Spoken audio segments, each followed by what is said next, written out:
Today, for the children's time, I'm going to ask you guys to help me out a little bit. Do you think you can do that? Zoe, you think you can help me out? No? How about you, Brenda? Can you help me out? Lindsay, what about you? Charlotte? All right. So here's what I want to know. Do you know who's talking to you? So here's how we're going to find out if you know who's talking to you, okay?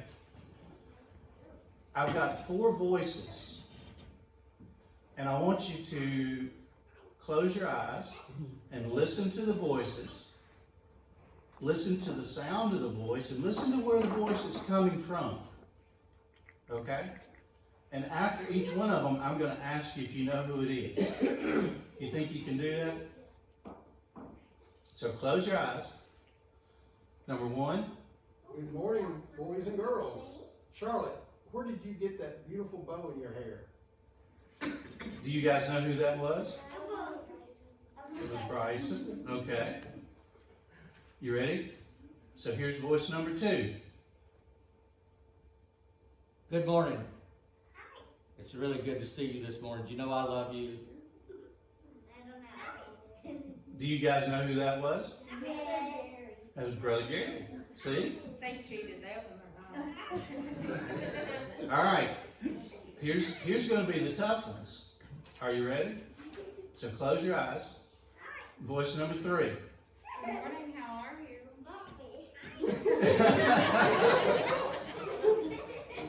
So that was Lindsay and Charlotte's mom, Bethany. All right, last one.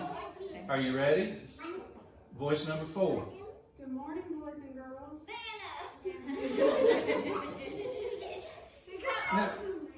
Now, do you see how you learn to recognize people by their voices?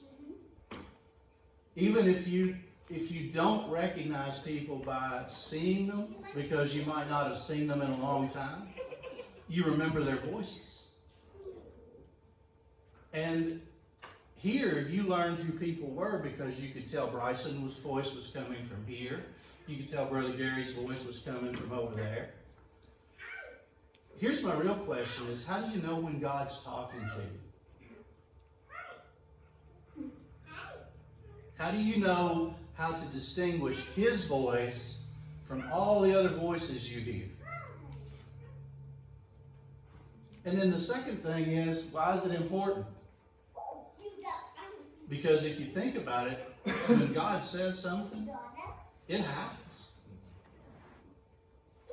God said it and it was so. Think about when God spoke before.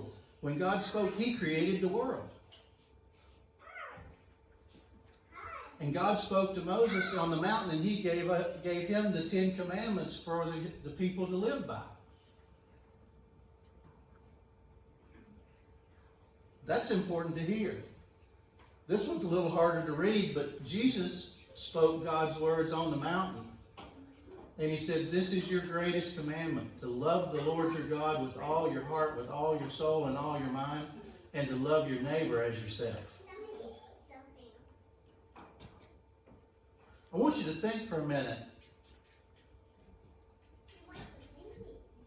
How do you respond when people tell you to do something? You know, when Mom and Dad tell us, we go, "Aw."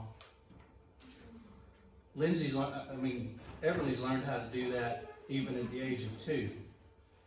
She was with us the other day, and she was out in the utility room, and I told her she needed to come back and be with us, and she looked at me and she went,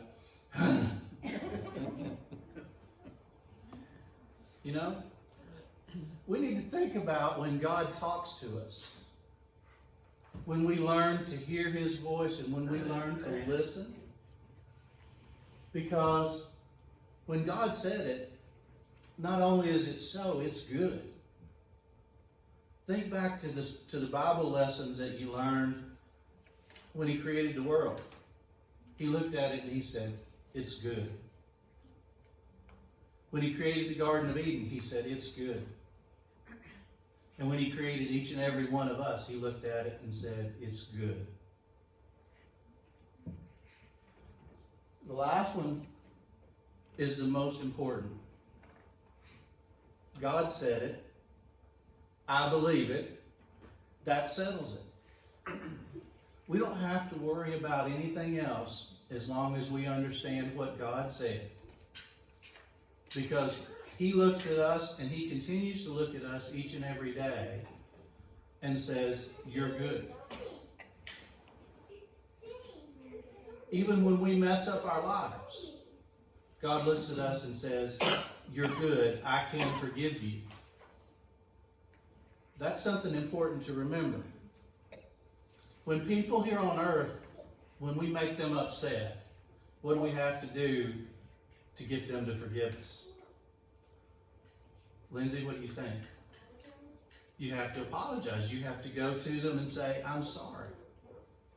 And so when we go to God in prayer and we say, we're sorry for the mistakes that we've made, for the things that we've done that upset you, He looks at us and says, it's good. And when He says it's good, that settles it. Okay? So remember that it's important to recognize people's voices, but it's most important to recognize God's voice when He's talking to you. Okay? Thank you.